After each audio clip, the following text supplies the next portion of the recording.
Tara, samahan niyo akong alamin kung paano ba ma-approve o ma-verify ang inyong Shopee Pay Wallet. Dito ay ipapakita ko sa inyo yung mga iba't ibang way para ma-approve ang inyong ID.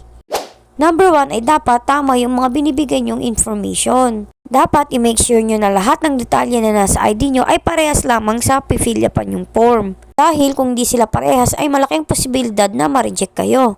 Number 2 naman ay dapat mababasa at clear ang inyong ID. So dito makikita nyo kung ano yung mga hindi pwede at pwede pag magpipicture ng ID. Dapat mababasa siya, walang harang sa mga information at kitang-kita.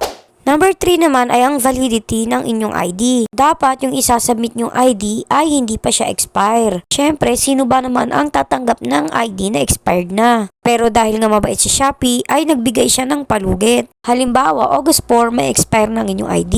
Pero kahit hanggang August 3 pa kayo magpasa ng inyong ID, ay tatanggapin pa rin siya.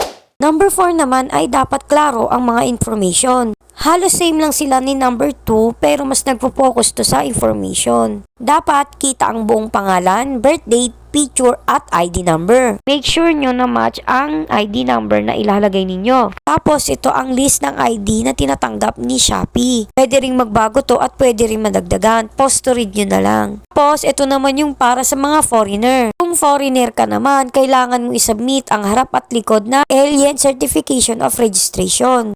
Number 5 naman ay selfie check. Dito ay dapat sisiguraduhin nyo na malinaw ang inyong selfie. Meron kasi kayong dalawang selfie na ma-experience. Yung liveness selfie at yung selfie nyo na hawak yung mismong ID nyo. Siyempre, dapat malinaw yung pagkakaselfie nyo at yung ID mismo kitang-kita kahit na maliit siya. Number 6 naman ay para sa mga minors. Yes po, pinapayagan na rin ni Shopee na mag-open ng Shopee Pay Wallet ang mga minors. Pero syempre dapat may gabay pa rin ng magulang. Kung minor ka ay need ng parents mo or ng guardian mo mag-submit ng mga ganito. Student ID. Next naman ay student form kung walang student ID.